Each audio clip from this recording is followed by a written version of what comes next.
Welcome to GenderMeowster Podcast Network. Genderful is a talk show featuring non-binary and trans folks discussing various topics and special interests. We kindly remind our listeners that no person is a monolith of identities. All opinions are the speaker's own. This show airs live on Twitch at twitch.tv/GenderMeowster, and VODs with show notes can also be found on YouTube.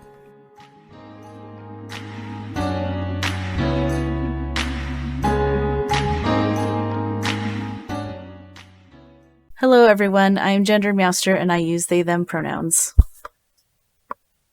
And I have a wonderful guest with me today. Hello, would you like to introduce yourself with your name and pronouns? Hi everybody, my name is Myth. You might know me as Amethyst. I do go by both, and my pronouns are they/them. Yay, them. Yay, them. I don't know why I'm feeling punny today, but I am. Well, I'm so grateful that you wanted to hang out today and talk about cool stuff. Yeah, thank you for having me. It's so exciting. When am I not feeling punny, Meowster? Me asks. Maybe when I'm actively asleep. So I realized that you are a human being in the world that exists when you did a cool tweet. Yes. And I want to share the tweet, but first, maybe could you just tell us a little bit about yourself? What do you do when you're not here on this talk show? Like, what does your life look like? Oh, what do I do? And vibe and exist is totally an answer. Yeah, I vibe and exist. The past year has been hard on everybody, so I've been mostly surviving that. I am a writer, and when there's not a panini going on, I'm a public speaker, and I mostly write and speak on autism and neurodivergence and disability rights. So that's kind of my realm of where I usually do my work. As a person, I am a huge nerd. I'm a big bookworm. I'm a writer and just for fun and pleasure, you know, fic and things. And I play a lot of role-playing games online. Nice. With my group of friends. I'm currently running 2 campaigns. One is like loosely 5e D&D, and one is a Phoenix Dawn Command campaign, which I managed to like jury rig to work in Roll20. It's nice. Really not intended for that, but I managed to make it work. And otherwise, I am just vibing with my cats. That's so cool. I love that for you. Yeah. Well, I am a Twitch streamer, and I have a really cool Discord community, and I'm also like autistic, ADHD, neurodivergent, invisible disabilities with chronic pain, trans, non-binary, transmasculine, like all the things. So I spend a lot of time at home with this cute catnapper kitty who's on screen, and my wonderful wife, Trans Capybara, who's working very hard in the other room and also lurking in the stream. Yeah. This is what I do. I like hang out and have conversations with people about gender, and it's like the coolest job ever. It does. It sounds like the coolest job ever. We were playing, so my stream birthday was last week, a week ago today. So we're a year and 1 week old now, the stream. Congratulations. Thank you. It's really cool that we managed to get this far. And so we played Night in the Woods, which I don't know if you've heard of that game, but it has lots of portrayals of mental health and things. But there was this line where the main character, May, runs into the video store and is talking to, I don't remember which character was behind the desk, if it was the bear character or the deer, but says to the character, like, oh, like, who was that? Oh, it was this video historian. It's like VHS historian. And May was like, how do you get a job like that? And the historian says, it sounds like the kind of job you get when you don't need a job. Yeah. And I was like, it's too real. Yeah. It's so funny. To be privileged enough to just soak in your hobby all day. Yeah. So anyways, for some reason, I laughed really hard when we got there because I was like, you know, I have this because, like, disability and autism, and thankfully, like, Capybara is a software engineer. So, like, she Oh, pays rent and I can be disabled and be of service to people on the internet. But it'd be cool to, like, one day have enough income to support us so she can retire. yeah. No, I get that. My platonic life partner Marvin works and supports the two of us because I do make some money from like selling T-shirts on Redbubble and public speaking engagements, the occasional writing job, but yeah, I wouldn't be able to support myself as is. So I acknowledge how lucky I am in that regard. Yeah. Well, and it means that we get to do things like make cool content and art that changes people's lives for the better. Yeah, I sometimes it can feel like with everything that's going on and all the people in the world, what I've done is small, and sometimes even the feeling of not enough. But I do know that there are people who have had their lives positively impacted by my videos or my writing, so that's really cool and humbling. And uh, Josen Star says, that my videos were important in their case, so that's Totally. a good example. Being Yeah. reminded Yeah. what we do matters. Josen has been a guest on the show before. Whoops. I was trying to fix my camera. Popped up there. Josen was our episode 3 guest, and now we're in episode 22. Woo. Ooh. Yeah, we talked about gender abolition. It was a great talk. If you ever want to like geek out about that for a while, it's on YouTube on a playlist. I can send it to you. Um, Noted. yeah, it's wonderful talking about all of that stuff. But today we're going to talk about like autism and neurodiversity and all of those things. And I wanted to start by sharing the tweet that got my attention and helped me realize that you, one, exist, and two, are really cool. Thank you. So would you like to read this to us, or would you like me to read to us? I don't know if there's too much lag and it's hard to read over Twitch, or what you'd like to do. No, I can read it. I just have to go to my Twitter real quick. Sweet. And for anyone who's wondering, Myth's Twitter handle is at NeuroWonderful, which is such a fun way to say that. Like, my talk show is Genderful, which is gender wonderful. Yeah, right. So I love that that's the handle you picked for your Twitter. That's so Yeah, nice. I've been using that since I think around 2013 on Tumblr. It was my That's rad. my blog handle. Okay, so this tweet that did take off a little bit, got some attention. I've seen it kind of in the wild, like screenshotted elsewhere. It's part joke and part serious. It says the 5 neurodivergent love languages: info dumping, parallel play, support swapping, please crush my soul back into my body, and I found this cool rock slash button slash leaf, etc., and I thought you would like it. It's so amazing. Seriously, I've sent this to my therapist. I showed my wife. Everyone loves it. And then you go on to like define or explain each one, which I super love. And if you'd be willing to read those to folks who might be listening later too. So I'll read the tweet, and if I think of anything in the moment that I want to add to it, I will. But going through these replies, so people were asking, like, what are those things? And info dumping is talking about an interest or passion of yours, and sharing information, usually in detail and at great length, but you can, like, micro info dump for sure. Parallel play, some people call this being alone together or just existing together. It's when you're, both reading your own books in the same room, or one person is doing a puzzle while another plays a video game, etc. Just like existing together. Support swapping, I think I kind of just used this term. I don't know if it was an existing term before this tweet thread, really. I use it to mean when neurodivergent people specifically accommodate or support each other in areas that are affected by their neurodivergence. Like if I remind a friend who has poor interoception to hydrate, and they ask me if I've taken my meds, like that's support swapping. Or if a friend helps me write an email and like get the tone right, and then later I help them with the executive functioning of homework, like I consider that support swapping. I And have friends that I do this with, and I didn't realize it was a neurodivergent thing. yeah, I think we are really good at, we will learn ways to support ourselves and accommodate ourselves, but we also, I've noticed neurodivergent people just tend to offer help to each other. I have heard that some people who have anxiety or executive functioning issues can overcome it for somebody else. So that can kind of like be a hack.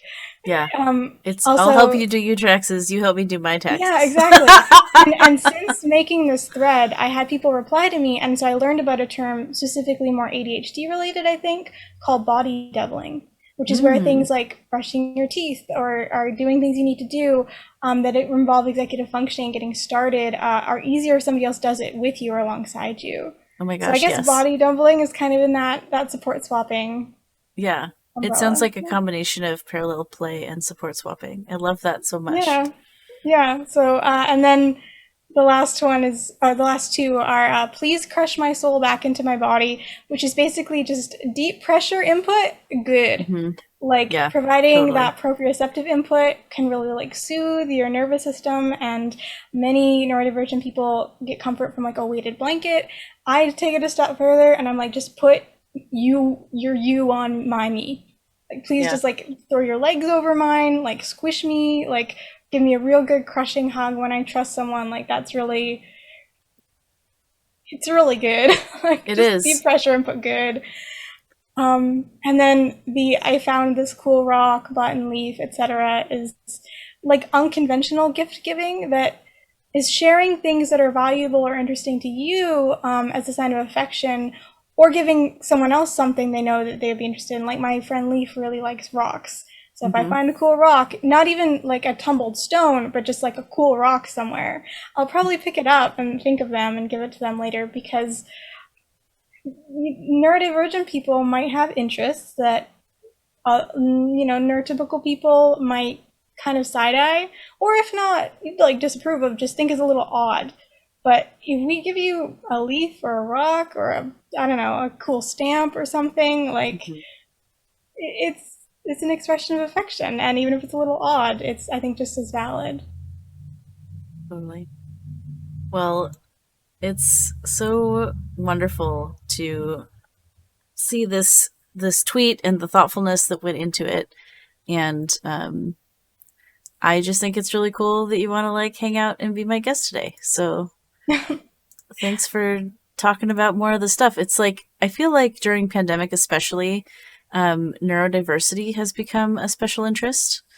Uh, Because like I discovered my own autism and ADHD because I was home a lot, and so I wasn't masking anymore. oh yeah. And then I'm like, oh, that's what's been going on. Like, Mm-hmm. wow.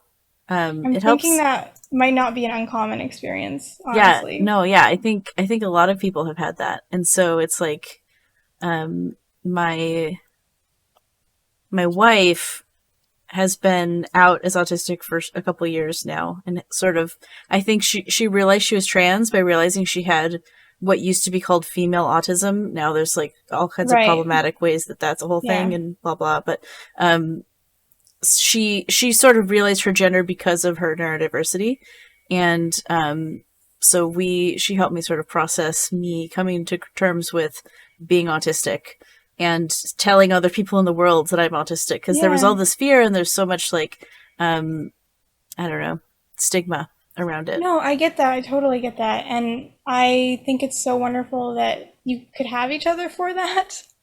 And I have been the friend who is helping somebody who, as an Hmm. adult, is going through it and realizing, they're neurodivergent or autistic. So I've been in that position that Capybara was in. And Hmm. I just feel very happy when I get the chance to do that for somebody. Yeah. Yeah.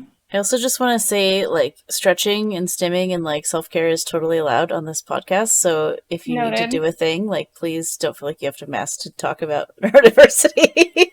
No, it's good. Thank you for that. And, it always feels, more welcome to have that.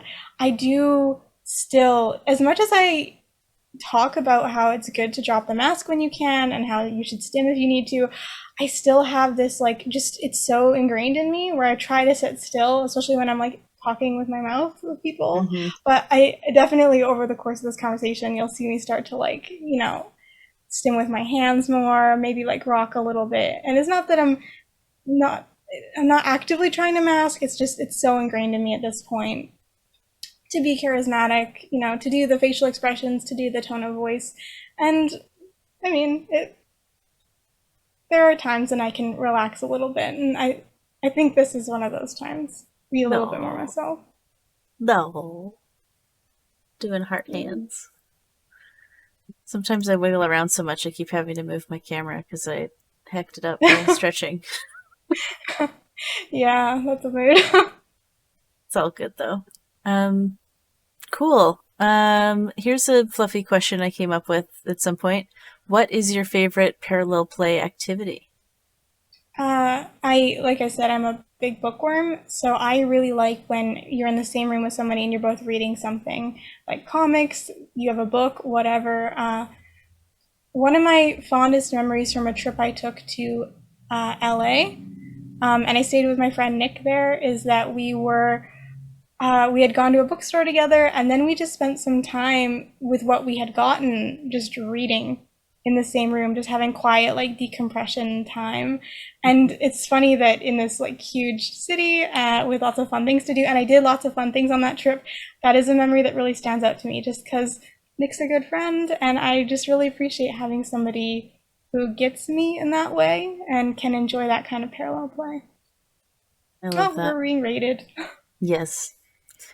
My wife and I, the other day, I think she was like sorting pictures on her computer. She has like decades of photos that needs to be archived appropriately. And I was like playing a video game on the TV with my little like Switch dock or whatever. And so we're just both sitting on the couch next to each other doing our things, but it was so nice. And like sometimes I'd like reach out a foot in her general direction. Kind of like how little Neferkitty here, sometimes she'll be laying on one of us, but then she'll just reach one paw out to the other one to just like set it on you.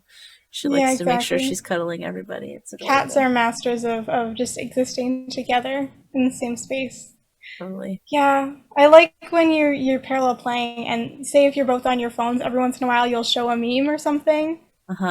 Or if you're reading together, I'm kind of, I don't know, maybe a bit of a nerd about it, but if I come across a passage I really like or a sentence in the book I really like, I will say, can I read you this? And I'll read it out loud and just share that part of it with them.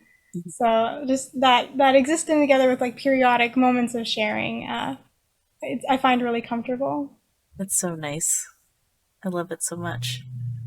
Well, let's talk a little bit about gender. How about? Yeah.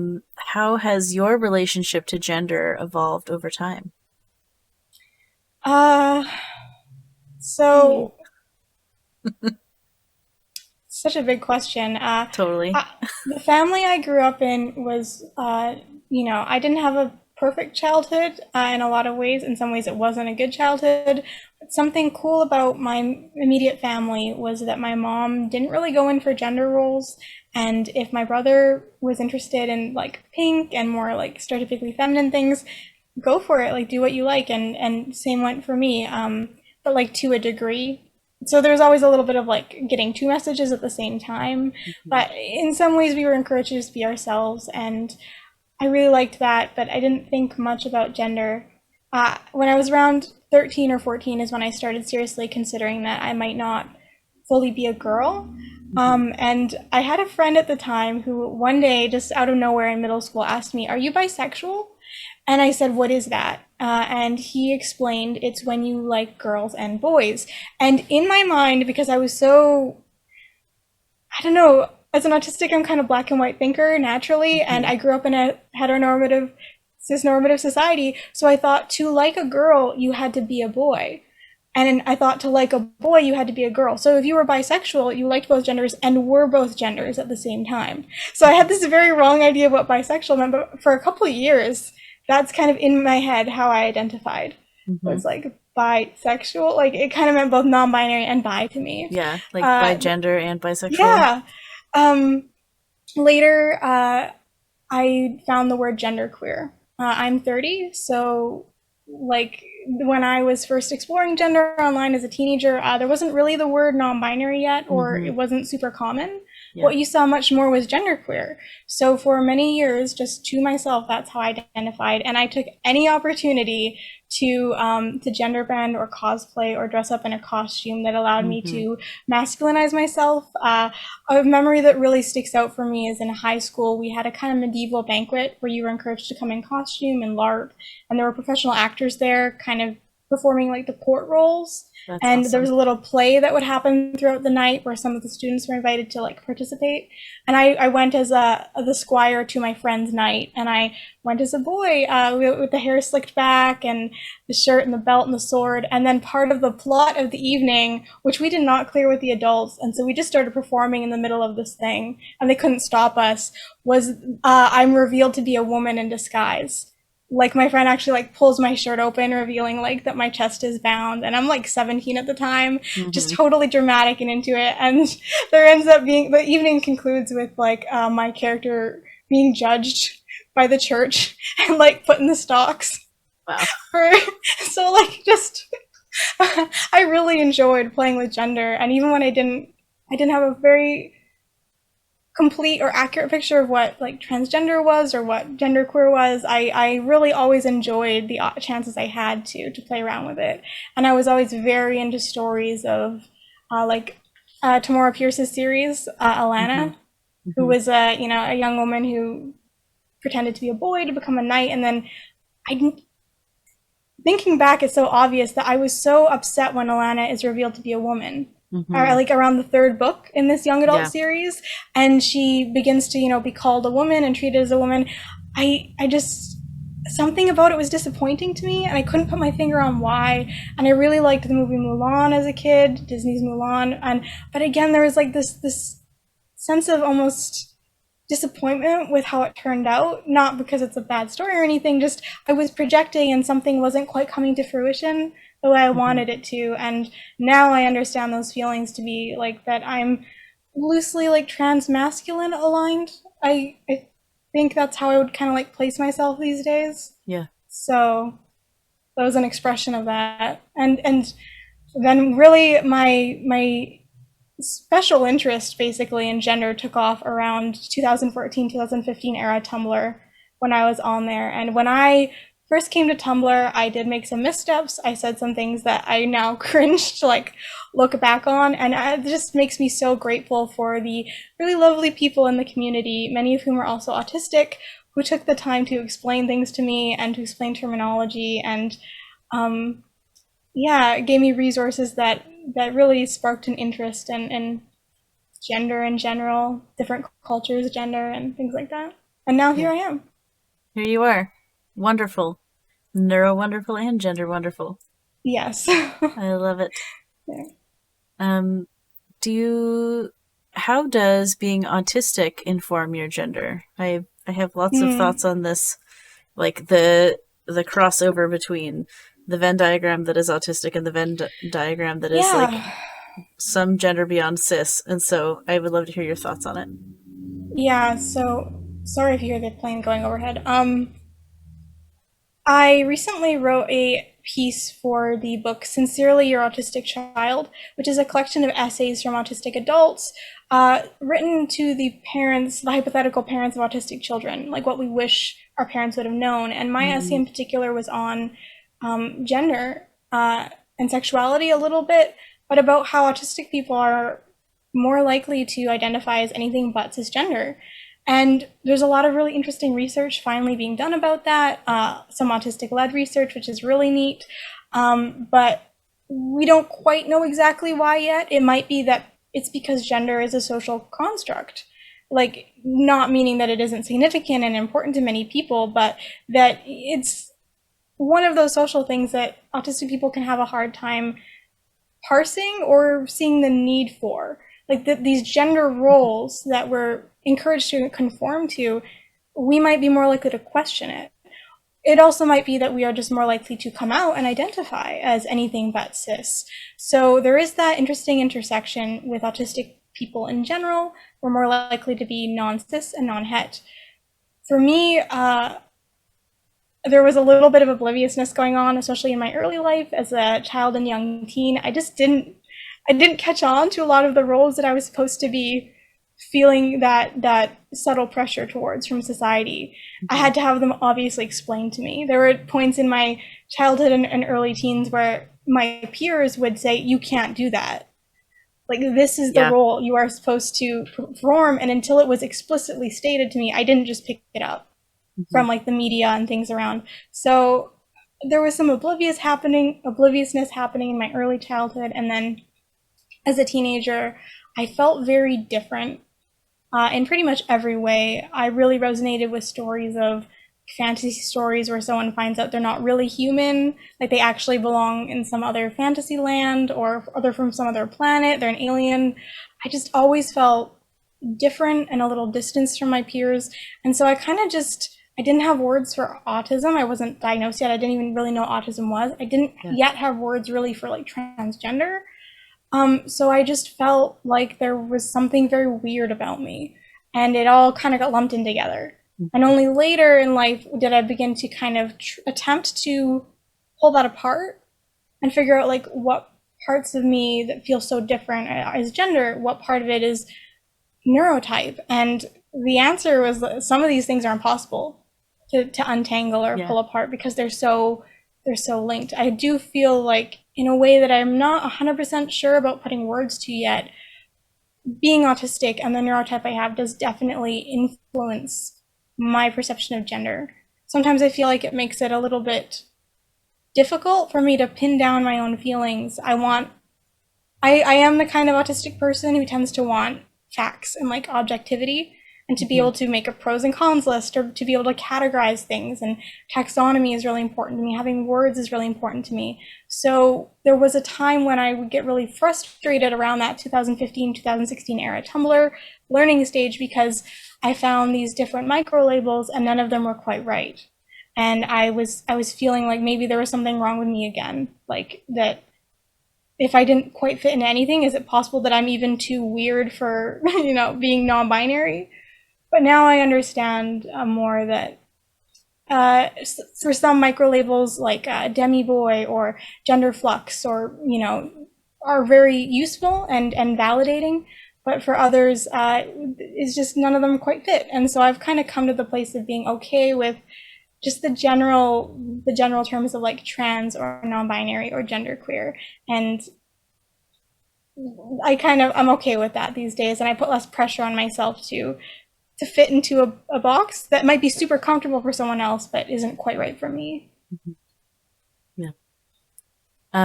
So when we were doing sort of our pre-interview, like what are some things we might talk about, you mentioned this phrase autigender, A-U-T-I, gender. I've never heard of that. What is that? Can you tell us more? It's funny that I just said no, micro labels don't really apply to me, but this one kind of does. This is an interesting term. It is obviously related to gender. Some people consider it a whole gender in itself, and some people consider it more of like an adjective.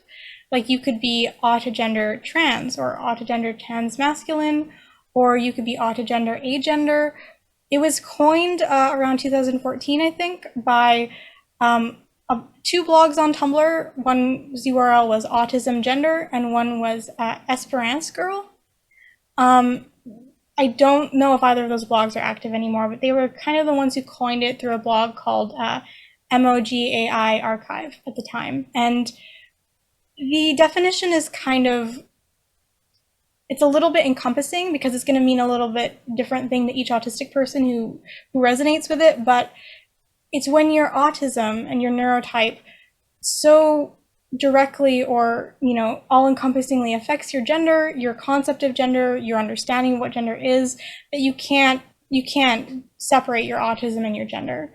It's like your autistic sense of self and being is innately connected to gender and or influences how you understand your gender. So for me, I would say like, oh yeah, autigender fits because I feel like my autistic brain, my autistic experiences I've had in my life, and just my natural way of being do influence how I understand my own gender, how I kind of grasp gender as a concept. And I do tend to use it more of like an adjective, like that I am autigender, non-binary. Mm-hmm. Yeah. I like that. That's so cool. I'm thinking about people in my Discord server community who may fit some of these words. Yeah. I'm noticing that the I don't I don't know if I've met a trans person who's not neurodivergent or neurodiverse. Like Yeah. maybe there's a neurotypical trans person that exists. I don't know if I've met them. Legend tells that they might be out there somewhere, but I've certainly never met a completely neurotypical trans person. So, I yeah. mean, I'm just saying. Yeah. It's a really high comorbidity. There really is. Well, Allegedly, I have a friend who has a friend who knows a cishet autistic person. I believe them. I believe that if they say they are, but it seems pretty rare too. that's so funny. So a lot of people join the Discord and we have all these like questioning roles for folks to kind of figure out stuff, figure Yeah. out gender, figure out neurodiversity, whatever. And so we call it eggs hatching or eggs cracking. Like Yeah. so many people come in and they're like, I'm trans, and then they realize, oh, I'm autistic too, or I'm autistic. Oh my god, I might be trans or gay or something. And it's fun. Yeah. It's really fun. It feels rewarding to find like be holding a space where people can feel comfortable enough to discover themselves more deeply. Yeah, I like that joke too, that some trans people say that they have a trans beam where they will trans their friends' genders because, as your friends get to know you and you talk about gender, they might learn things that they hadn't learned before and realize that they themselves aren't cis. I joke that I have that, but with autism. Mm-hmm. I've had friends who, when they first met me, they might have identified as neurodivergent or ADHD but not autistic, but there's like four friends who have come to realize that they are autistic in adulthood through being friends with me. So I call that my like autism beam. I love that. Well, and like with autism and neurodivergence, it's like neurodiversity. You, I totally lost my train of thought. I lost No it. worries. It's gone. It's a superpower and a struggle all at once. ADHD brain? Yeah. Yep. No, I get that. I can like run a D&D session, Mm-hmm. have a million things going on in my head at one time. Somehow ADHD has all these tabs open and it's working. But then someone like asks me a question Mm-hmm. and I forget every English word I've ever known in my life. I drop all the balls. That's right. It's the same. There was a while that I was streaming 2 D&D campaigns I was running on Twitch, both of them every week. Monday and Wednesday I had different campaigns I was running, completely different groups of people, and it ended up being way too much Yeah, that's a lot. It's too much juggling. So I had to slow down. No, it's and like knowing your limits is really important. Running any campaign of people who haven't done it might underestimate a little just how much it takes out of you. Mm-hmm. So how much like mental energy and time. Koto524 said something interesting in the chat just now about using 2000s era roleplay forums to explore your gender or orientation or neurodivergence.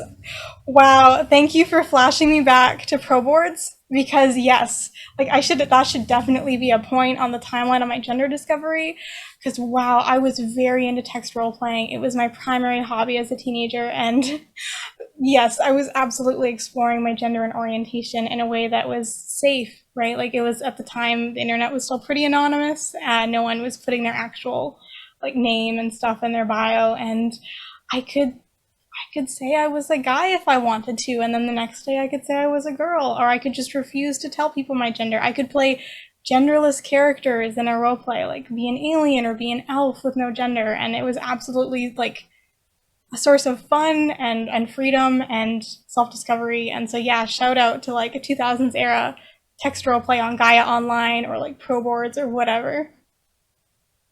Yeah. Yeah, Mirror Me adds, I know a lot of people have found space in RPGs to explore their genders. It's a lovely thing. Yeah. Yeah, we actually have like a looking for group tabletop stuff in our Discord server because like it's so cool to be able to use tabletop games or other sorts of role-playing games to find those Yeah, identities and try absolutely. them out. The loosely 5e game that I'm running is the concept is it's an urban game set in the socialist solar punk meets fantasy city of Soltura, and the adventurers are investigative adventurers who solve magical or supernatural cases as a team. And I intentionally and thoughtfully made this world very, very gay and trans. Like it is very normal. Like Saltura has a pride parade every June. Pronoun pins are super common. My NPCs are often not cis and not het, and it's so cool. All of our characters too, our player characters are, not cis or not het in some way, and we all get to explore that as a bunch of neurodivergent queer and trans people. So it's just really cool and fun. And if I'm going to make a world, heck, it's going to be colorful. And fuck yeah, it's going to be gay as hell. Like, oh. Loosely 5e, also known as 5. Yeah, 5. It's like when most of your friends have only played 5e, but you still want to run a campaign for them. 5. Yeah. Yeah.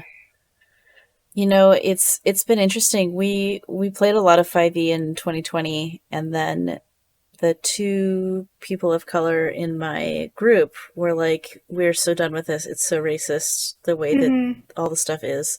And so we stopped. We just straight up full stop both of our campaigns, and we went searching for a long time for a system to use instead.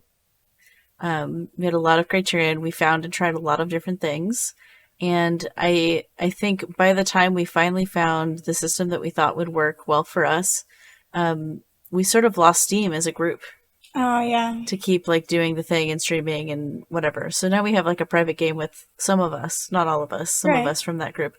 But it was definitely an interesting journey, like trying to figure out how can we do tabletop games and decolonize the racism. If you don't mind me taking a little tangent away from like autism specifically, sure. In my game, I reworked quite a few of the races. So I did away with a lot of the anti-indigenous like all of the anti-indigenous racism usually associated with orcs and goblins. In fact, orcs, I really kind of like swung the other way, and I made them based in like Viking culture. Nice. Specifically, and with dwarves too, because I know that's very fraught with like ableism and people who have dwarfism.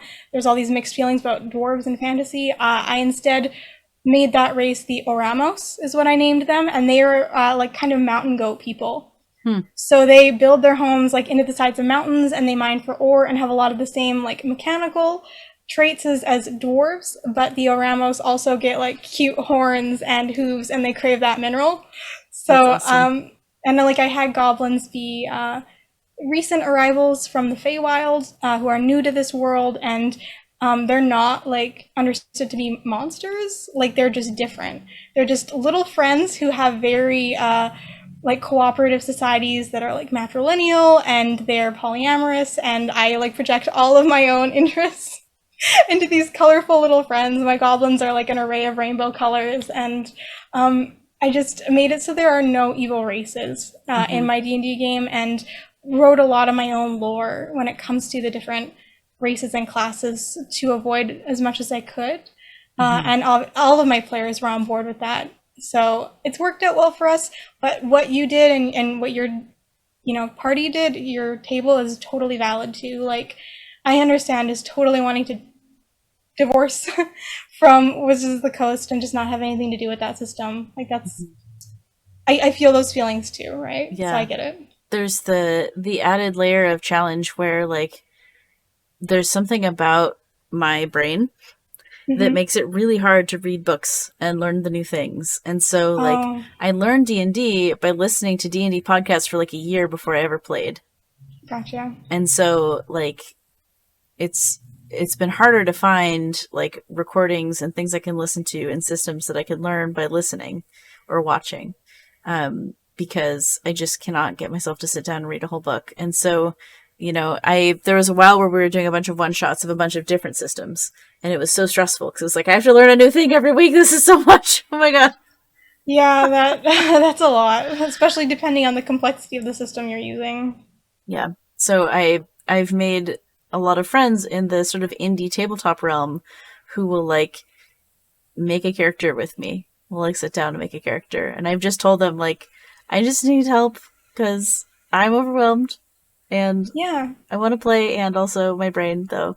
And so I've been really delighted, especially by my friend Logan, who is another guest. Incan Stories is his handle on the internet, but he makes sweet little games. And I think I so follow him on Twitter, yeah, we're actually. we're like buds now. It's really cute. We're gonna do a home game of Wander Home this next month. I had to schedule like 3 or 4 weeks Oh, out because like we both like yeah. I've got a kid parenting schedule this summer that's a little more complicated than usual when school's in session. So, anyways, it's like Logan and I have sat down at like 10 p.m. my time, which is like 2 p.m. the next day his time. Down in Australia, and like have made characters at 10 o'clock at night so I can play Wander Home with him That's because it's like a wonderful. really cool system, and It my looks brain is really just like good. the things. So it's a great system. You should totally try Wander Home. Yeah, I have my eye on it. I It's so absolutely great. will. It's so great. So yeah, it's been cool like getting to know people in like indie indie tabletop Twitter. Yeah. I have a couple friends who introduced me, to more and more indie games and really got me the taste for it. Hmm. Um, Phoenix Dawn Command, I guess, is technically an indie game. It's a role playing game that uses tarot sized cards instead of dice. And it's kind of like a board game meets a role playing game. And I really enjoy it. It's a little bit of a wild concept. You're magical superheroes who level up by dying. And Oh wow. uh, you have 7 lives and to live and make a difference and fight this evil in the world called the Dread. And every time you come back, you're a little more powerful. But when you die your seventh death, that's it. So I really like Phoenix Oh. Dawn Command. Is like it's neat. It combines a lot of my interests. There's like a little bit of fantasy horror in with like what you're fighting, and then there's the magical superheroes aspect. Um, and yeah, I just really like Phoenix Dawn Command, and that's my shout out to Twogether Studios, TWO Together, and Phoenix Dawn Command. If you're interested, look into I'll it. add it to the show notes. That sounds really cool. Um, well, we're at 57 minutes, and I knew we wanted to check in about an hour and see. Mhm. Um, I have like 2 questions before any sort of resource or reminders, and then if anyone in the chat has questions, we could possibly take those too. So I was wondering if you can share a moment of gender euphoria. This is a question I love to ask all my guests because it's so fun to talk about euphoria. Well, um, I have experienced a lot of the classic ones, like the moment you first put on a binder, which my first binder was a gift from my friend Leaf, and that was quite something for me because I am such a huge nerd. Whenever a friend or my girlfriend kind of compares me to a character that I like and admire, I get gender euphoria. Like a couple of times in my life, people have told me I'm a little bit like Milo Thatch from Atlantis, and he was like peak gender feels for me as a young person. So I really like that. And then getting to play as a GM, I get to be a bunch of different NPCs, and I do feel gender euphoria when I play a few of my male or transmasc NPCs. one in particular named Justice, who's this tiefling who uses a wheelchair, like I do. I'm a ambulatory wheelchair user, so I can walk with a cane, but I also sometimes use a chair. And when I get to be him and describe his cool outfits and talk in this slight British accent, I really like being Justice. And I guess just having my gender validated is still a little new to me. I've been kind of socially out for about 2 years, and with the group of friends I play D&D with, everybody has been so consistent about using my pronouns, and they've always really respected my gender. And if anybody ever does accidentally make a mistake, it's very rare, and they quickly like correct and move on. And I feel so safe with that group. So having like my friends and my lovely girlfriend just consistently get it right, and I can tell that they aren't just like memorizing my pronouns, but they try to understand that I'm a non-binary person, like, and it's core to my identity.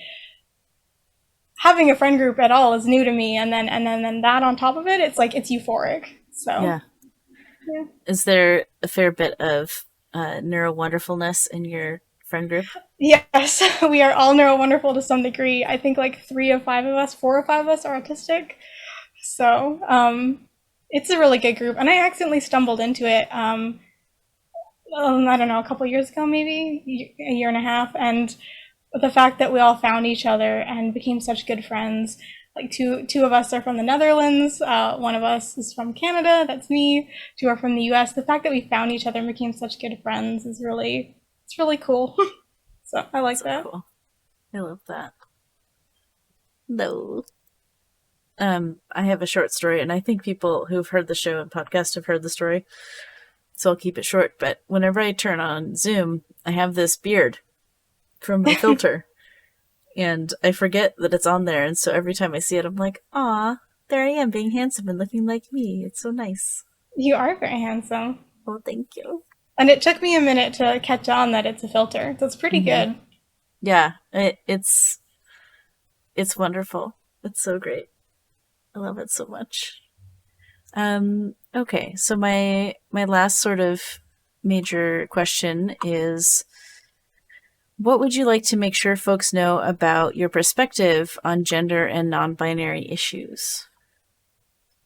Right. I guess the first thing is that I wasn't always knowledgeable. I didn't always know what I was talking about, made some mistakes. So I want people to know that if you are one of the people who helped me through this years ago on Tumblr.com, I appreciate it so much. And that I've followed and been mutuals with people who are trans, non-binary, and that's been such a learning thing for me. So I really appreciate that. I guess I tend to have a very like accepting idea of gender, and like however a person identifies, as long as it's in good faith, I'm cool with it. Like, and I've been very interested in queer theory over the last year, about learning about specifically like more North American and British, just the history of the queer community and how people used to identify, and the words that were used then and the words that are used now. And I think learning that history has given me a broader understanding and acceptance of people, and getting to actually know other trans and non-cis people has been really eye-opening for me. So my natural autistic inclination of black and white thinking and wanting to neatly categorize things, I like that I've been beginning to move past it and kind of just accept that every person is going to have their own idea of what gender is, what their gender is, and as long as we are like accepting and loving each other and, you know, identifying good faith, whatever, like whatever you want to call yourself. And that again, like I feel more comfortable not necessarily picking a micro label, like just saying that like I'm genderqueer. I love that. That's great. Well, what resources would you like us to share? So we have Twogether Studios Phoenix on Command. In terms of like cross promo, we have your Twitter and your 2 books that you have essays featured in. Is there any sort of resources you want to talk about? Oh boy. I guess specifically to autism.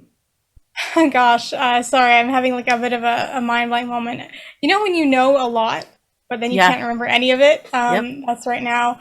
So somebody I really admire and have admired for a long time is Lydia XZ Brown.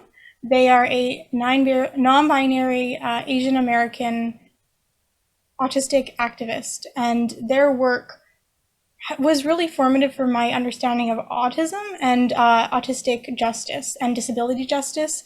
They're also an attorney, but also they were one of the first publicly non-binary autistic authors and activists that I saw, and I admire them so much, and I think that their work is really thoughtful and well written, but also accessible to people who aren't necessarily well versed in academic language. So I recommend their work to anybody. And then I guess just on Twitter, there's the Actually Autistic hashtag.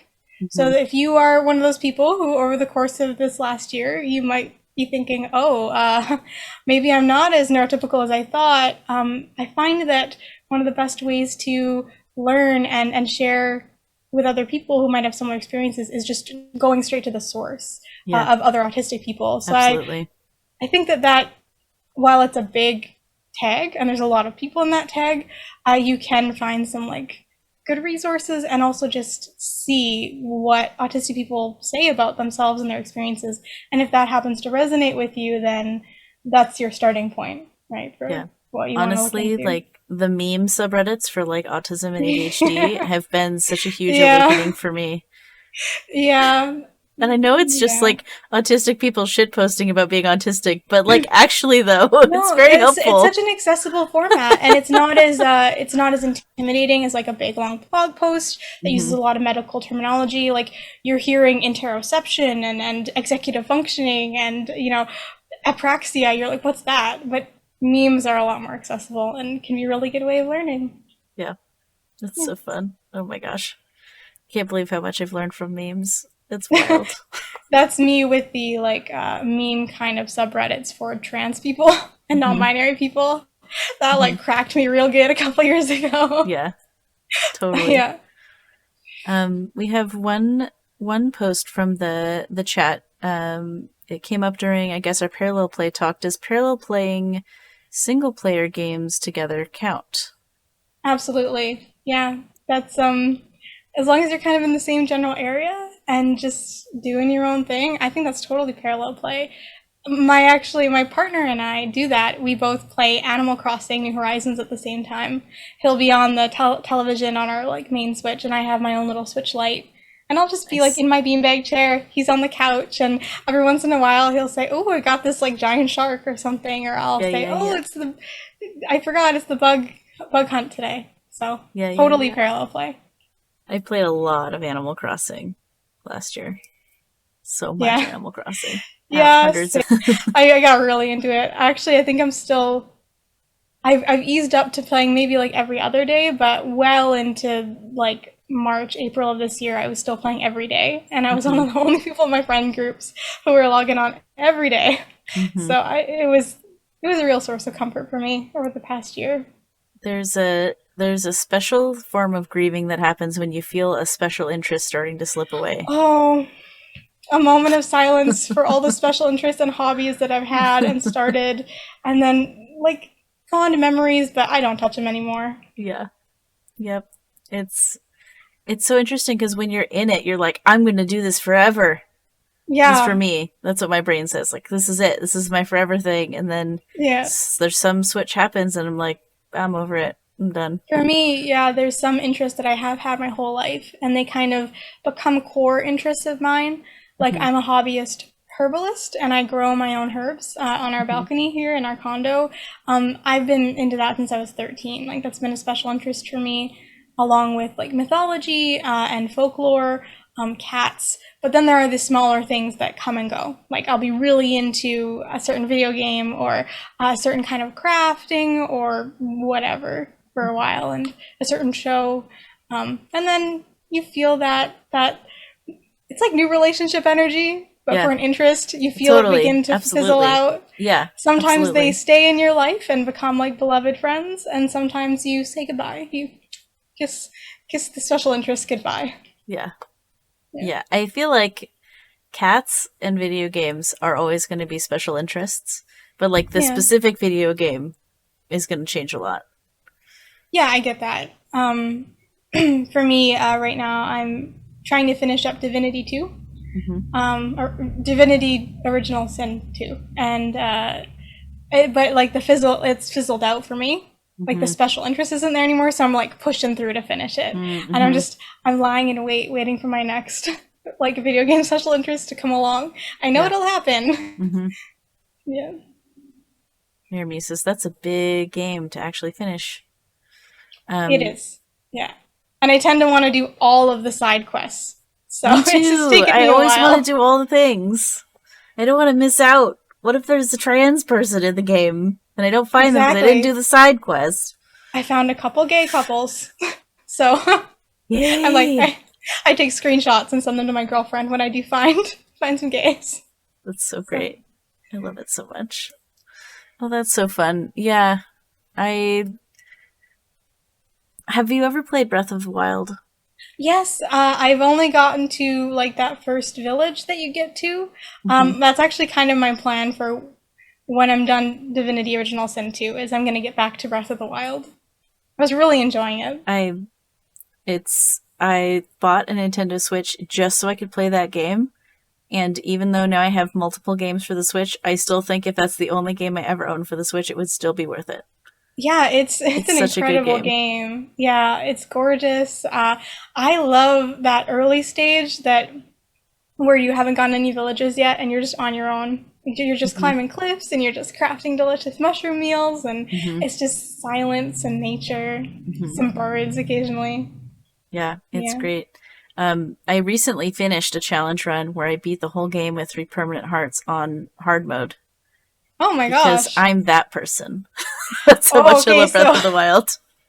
I'm out here like I barely know how to switch shields, but you're doing that. I get it. Well, but I played so many other games in between some of the streams. I like would forget. I would forget how the buttons go, and I had to relearn it again and again. Oh, That's one yeah, of I have the that pitfalls too. of being a variety streamer is you forget all the buttons and you spend like the first 30 minutes of your stream remembering all the buttons. I'm not a variety streamer, but yeah, I am dyspraxic. So going between games can be a challenge. It was really fun last week to only play one game the whole week and just Yeah? have that consistency and like, okay, Yeah. I know how to do all the things. It's great. Brain likes routine. It's true. It's true. Yeah. We had some guests come visit. Everyone super duper all the way vaccinated. We had a guest come visit, and um, it threw off all my routines. And like we didn't hard Yeah. boil our eggs on Sunday, and then we didn't have breakfast for a week because it was like we forgot to do this thing. It's like I have to design the system of how my day goes, or Yeah. everything goes awry because my executive function is not great. Yep, same. Yesterday, one of my sessions that I GM ended a little early, and it just my whole day was like, I don't know what's happening. I don't know where I am. Like, I, yeah, I made it work, but I totally get that. Like, even a small change to the routine can really throw me off. Well, this is super fun, and I've run out of questions to ask you. We could totally just sit around and talk about whatever, but I also know, like, I'm feeling my blood sugar do this because I haven't had lunch Yeah, then yet. you I had better a eat a snack, but snack. not a lunch. Oh yeah, you gotta have lunch then. I will Um, not keep you too long then. and this is so much fun, and I wish we could just talk for hours and hours because Yeah, it's so this has been fun. good. I'm glad we Yay. could meet and that I got to learn about your very cool Discord and your very cool Twitch channel and that we are aware of each other's existence now. Yeah. So thank you so much for being on the show. This has been such a Thank you for delight. having me. And yeah, I look forward to hopefully more chats sometime on Twitter or Yeah, Discord or in a voice chat or whatever feels cozy and awesome to you. yeah. Yay. And Hooray. thanks for having me and thanks for being here, everybody who's in chat. This was really fun. So fun.